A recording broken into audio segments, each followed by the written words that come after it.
Bertemu lagi pada pembelajaran IPA. Hari ini kita akan belajar mengenai sistem ekskresi manusia. Materi yang akan kita bahas hari ini ada dua hal. Yang pertama tentang pengertian sistem ekskresi, yang kedua tentang organ-organ ekskresi dan juga fungsinya. Mari langsung saja pada materinya. Apa sih ekskresi itu? Sistem ekskresi merupakan proses pengeluaran zat-zat sisa metabolisme yang tidak diperlukan oleh tubuh. Apa iya tubuh kita bisa mengeluarkan zat sisa? Bagaimana jika tidak dikeluarkan? Nah, zat sisa yang ada dalam tubuh berupa keringat, urin atau air kencing yang mengandung urea, asam urat dan juga bilirubin, serta karbon dioksida dan juga uap air. Dan zat sisa tersebut harus dikeluarkan dari tubuh agar tidak menimbulkan penyakit. Organ-organ yang termasuk dalam sistem ekskresi ada 4, yaitu yang pertama adalah hati, ginjal, paru-paru, dan juga kulit. Mari kita akan bahas masing-masing organ yang tergabung dalam sistem ekskresi.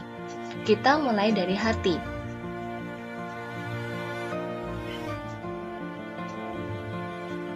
Hati terletak dalam rongga perut sebelah kanan dan berwarna merah. Kalian bisa perhatikan pada layar bahwa hati terhimpit oleh paru-paru dan juga lambung. Fungsi hati antara lain sebagai tempat pembuatan dan perombakan protein, sebagai tempat pembongkaran sel darah merah yang rusak, sebagai pembentukan cairan empedu dan juga penetraan racun. Kalian juga bisa lihat bagian-bagian pada hati. Hati itu sendiri ada hati sebelah kiri dan juga hati sebelah kanan. Di bawah hati ada namanya kantong empedu yang berwarna hijau.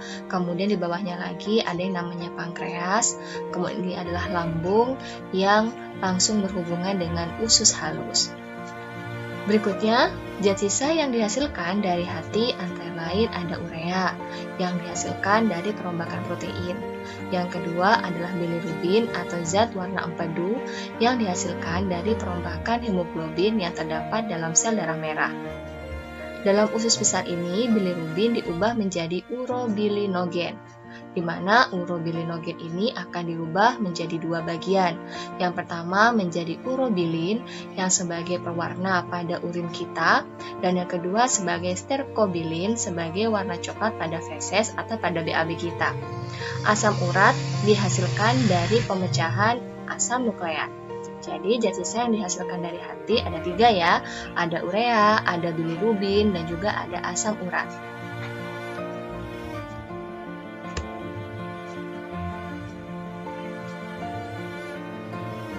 Kemudian ginjal. Ginjal terletak di kanan dan kiri rongga perut di depan tulang pinggang. Nah, kalian bisa perhatikan ada ginjal kiri dan juga ginjal kanan. Kalau kita perhatikan dengan seksama, maka posisi antara ginjal kiri dan juga ginjal kanan tidak sama. Lebih tinggi untuk ginjal kiri dibandingkan ginjal kanan. Ini disebabkan ginjal kanan terdorong atau tertekan oleh organ hati yang berukuran besar, sehingga ginjal kanan lebih rendah dibandingkan dengan ginjal kiri. Ginjal tersusun dari ada 3 bagian, kalian bisa lihat pada gambar juga. Yang pertama adalah kulit ginjal atau korteks. Nah, ini yang bagian pinggir. Nah, ini merupakan korteks atau kulit ginjal yang berfungsi sebagai penyaring darah. Yang kedua ada sumsum ginjal atau medula. Nah, seperti ini ada bulatan-bulatan. Nah, ini namanya adalah medula. Sedangkan yang warna krem atau yang ini agak sedikit coklat itu adalah rongga ginjal atau pelvis renalis, berfungsi sebagai penampung urin sementara sebelum dikeluarkan melalui ureter. Ginjal berwarna merah karena banyak darah yang mengalir ke dalam ginjal. Juga fungsi ginjal yaitu sebagai penyaring darah, mengeluarkan sisa metabolisme, dan juga mengatur keseimbangan air dan garam dalam tubuh. Nah, sekarang kita bahas lebih dalam pada korteks. Nah, di sini jika ginjal ini kita potong sebagian, nah kecilan ini diperbesar maka seperti ini. Di sini ada 2 warna yang berbeda. Warna yang agak muda adalah korteks, sedangkan yang lebih tua adalah medula. Nah, pada korteks terdapat nefron sebagai alat penyaring darah. Nah, nefron ini jika diperbesar maka akan seperti ini. Nah, nefron terdiri atas badan Malpighi. Badan Malpighi yang terdapat dalam korteks. Nah, ini adalah namanya badan Malpighi yang terdiri dari kapsul Bowman. Kapsul Bowman ini yang berwarna kuning. Nah, di dalamnya berisi yang namanya gulungan kapiler darah atau disebut dengan glomerulus. Jadi, badan Malpighi merupakan gabungan dari kapsul Bowman dan juga glomerulus. Kemudian ada tubulus ginjal yang terdapat pada medula. Untuk tubulus ginjal terdiri dari tubulus proksimal. Kalian perhatikan untuk tubulus proksimal dimulai setelah dari badan Malpighi sampai pada pangkal lengkungan Henle. Jadi ini lengkungan Henle. Lengkungan Henle ini sampai pada sini. Ya, jadi lengkungan Henle dari sini sampai pada sini.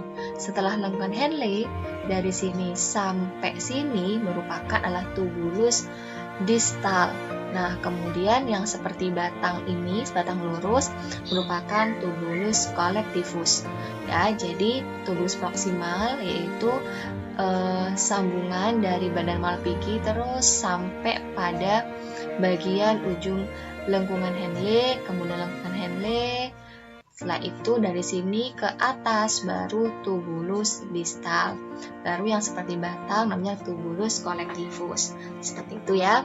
Nah, bagaimana sih setiap hari kita sudah melakukan sering sekali atau mungkin setiap hari kita melakukan pembuangan urin atau membuang air kecil.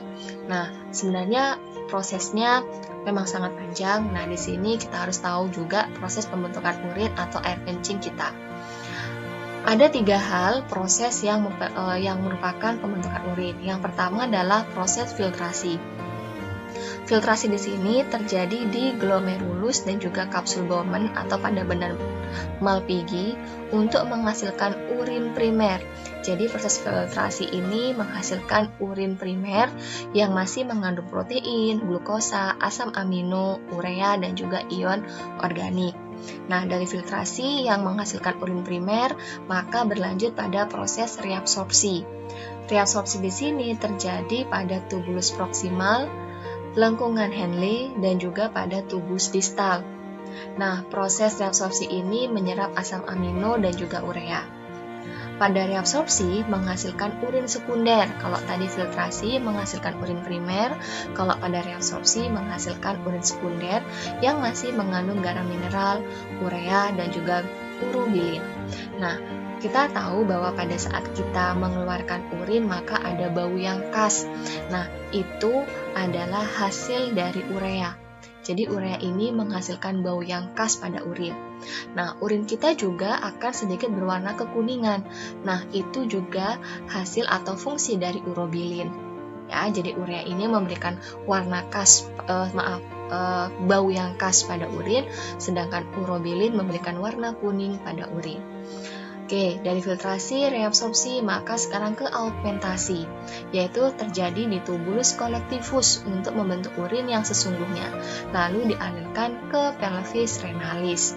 Jadi filtrasi menghasilkan urin primer, kemudian reabsorpsi menghasilkan urin sekunder, sedangkan augmentasi menghasilkan urin sesungguhnya yang nantinya akan dialirkan ke pelvis renalis, lalu ke kantong kemih.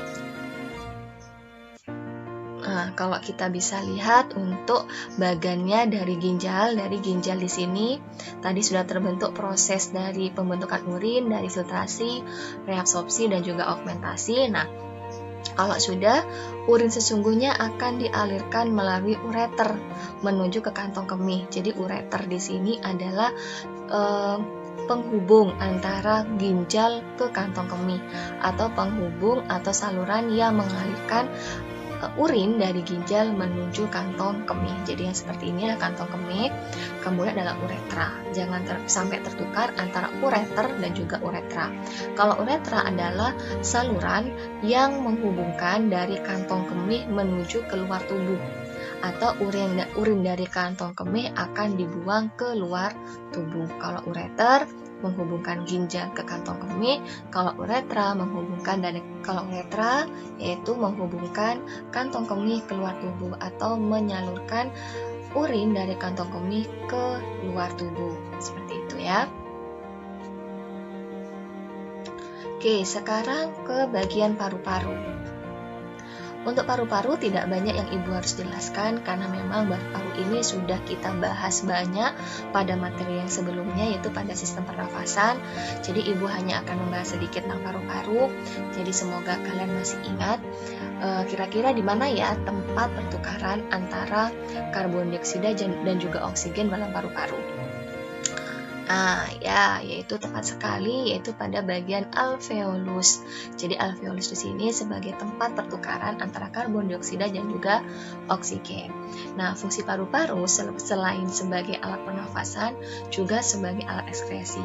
Nah, hasil dari paru-paru sebagai hasil ekskresinya yaitu berupa uap air atau H2O dan juga karbon dioksida atau CO2. Selanjutnya pada kulit. Nah, kalian harus tahu bagaimana struktur kulit, jadi kalian bisa mengetahui kulit kalian sendiri. Kita mulai dari fungsi. Fungsi kulit adalah menjaga pengeluaran air agar tidak berlebihan. Yang kedua, mencegah masuknya kuman penyakit. Yang tiga, mengatur suhu tubuh. Yang keempat, melindungi tubuh dari bahaya luar. Yang lima, menerima rangsangan dari luar. Kulit tersusun dari dua lapisan utama. Kalian bisa perhatikan di sini. Yang pertama adalah epidermis, kedua dermis atau epidermis atau yang namanya kulit ari bagian atas, kemudian dermis adalah kulit jangat. Nah, hipodermis ini kenapa kok tidak termasuk dalam lapisan utama pada kulit? Karena hipodermis atau subkutan bukan termasuk bagian lapisan kulit karena merupakan bantalan yang terdiri dari jaringan lemak dan juga sebagai melekatnya kulit dengan otot atau tulang. Ya, jadi yang termasuk dari lapisan kulit itu hanyalah kulit ari atau epidermis dan juga kulit jangat atau disebut dengan dermis. Nah, sekarang untuk ke lebih mendalamnya, di sini kita akan bahas masing-masing dari epidermis dan juga dermis. Pada lapisan kulit ari atau epidermis tidak terdapat namanya pembuluh darah dan juga serabut saraf. Yang ada pada lapisan ini adalah lapisan kulit mati yang selalu mengelupas serta lapisan yang bisa membuat sel-sel baru yang menggantikan sel kulit yang mengelupas. Jadi kalau pada kulit kalian kemudian mengelupas karena sel kulit mati, itu yang terlepas adalah bagian kulit ari atau bagian epidermisnya. Nah, berikutnya ada namanya lapisan dermis atau kulit jangat, yaitu terdapat namanya kelenjar keringat. Jadi yang seperti ini, gumpalan adalah jaringan keringat, ada namanya kelenjar minyak yang seperti ini, dan juga ini, kemudian ujung saraf indera peraba yang putih ini, kemudian ada akar rambut. Nah, yang ini akar rambut, kemudian ada pembuluh darah yaitu yang berwarna biru dan juga berwarna merah. Nah, pada sistem ekskresi ini dari semua bagian tadi yang sangat berperan penting yaitu hanyalah pada kelenjar keringat, karena keringat di sini yang dihasilkan dari kulit. Nah, kelenjar keringat menyerap cairan jaringan dari kapiler darah yang mengelilingi pangkal kelenjar. Cairan jaringan mengandung air, larutan garam, dan juga urea yang dikeluarkan melalui pori-pori dalam bentuk keringat. Oke, sekarang kita membahas secara garis besarnya.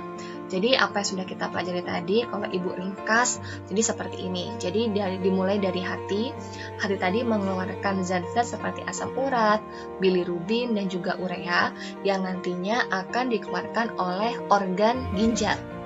Nah, organ ginjal ini akan mengeluarkan zat sisa dalam bentuk urin.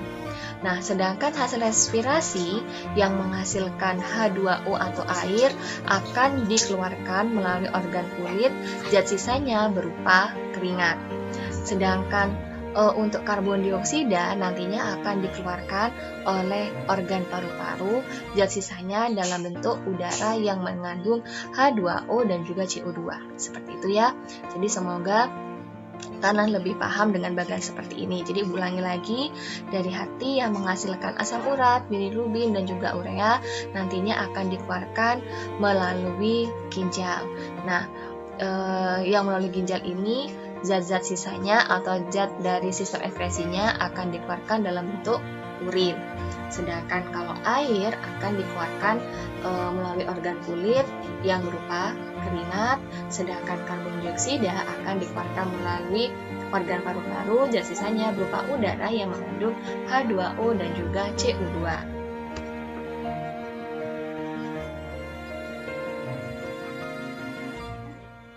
Baiklah anak-anak, sekian untuk pembelajaran hari ini. Semoga apa yang Ibu sampaikan bisa kalian pahami dengan baik dan juga bisa bermanfaat.